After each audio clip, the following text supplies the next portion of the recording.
So, in the round of 16 of 2026 World Cup, Portugal faced Croatia in an absolute thriller.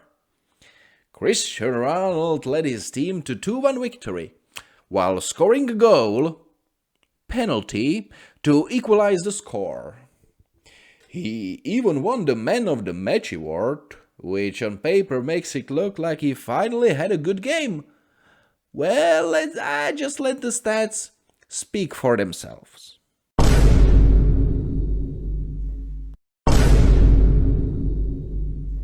But let's be real.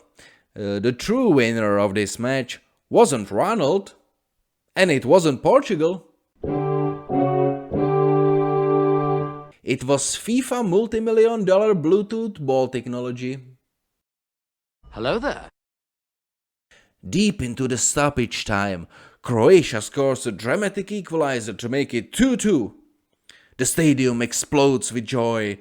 Players start jumping all over each other in an absolute state of madness. This is what football is all about. Just when you think you're out, you are suddenly dragged right back into the game in the final seconds. But wait. You see the words Varček flash on your screen. Your heart stops. The goal looked completely clean. What on earth could they be possibly checking? You watch the replays and see nothing that would cause the goal to be disallowed. It's just a mandatory formality, you keep saying to yourself. But then the referee speaks. He claims that Igor Matanovic's hair made a microscopic contact with the ball, triggering the offside. The goal is not given. The Croatian fans erupt in pure rage and disbelief, while Portugal celebrates. If the Croatian player was just bald, the goal would have stood. Should this be a new meta of players being bald?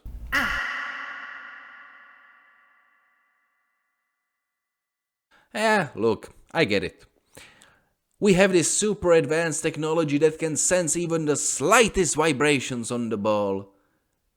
But when you look at the replays, the ball doesn't even visually change the trajectory. Yeah, maybe I'm a little biased here, but come on. Even as a neutral, I would say the goal should stand. And actually, what matters me the most about this? That this is how beautiful international career of Luka Modric ends. The guy deserved so much more. And of course, as usual, the Cristiano Ronaldo fanboys have an delusional explanation for absolutely everything. They would rather fabricate truth and invent random facts just to prove their unhinged narrative that Cristiano Ronaldo is better than Messi. Let's take a look at some of these doo-doos.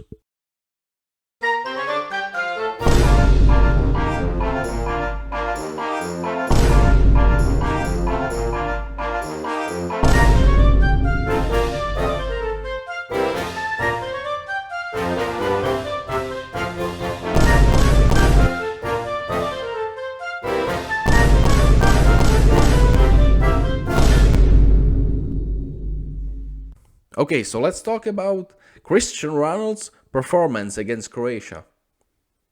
He scored a penalty. Truly a historic moment.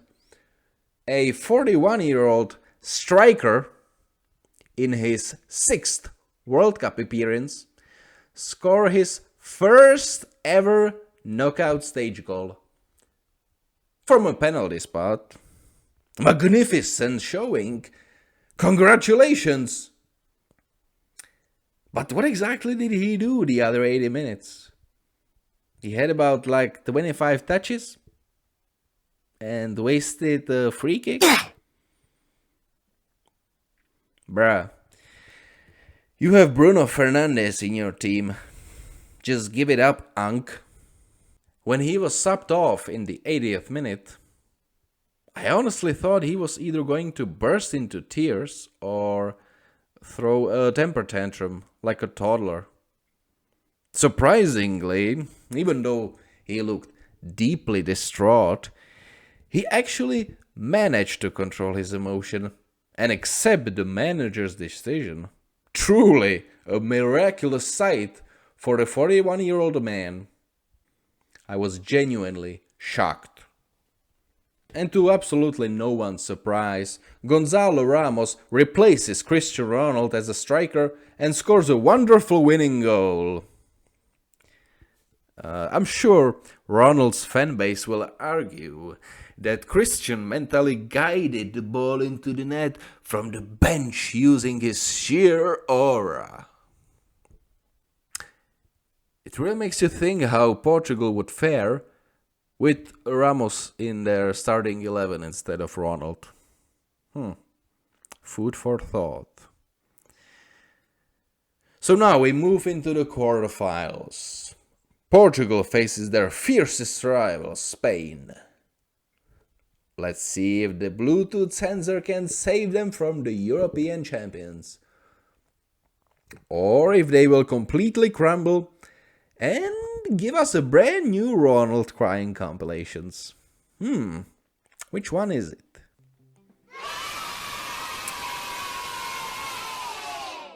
But honestly, now when I think about it, what if Portugal somehow makes it to the final and then we can get the majestic Portugal versus Argentina final? Ronald versus Messi. Messi scores a hat-trick to secure his second World Cup? Oh wow.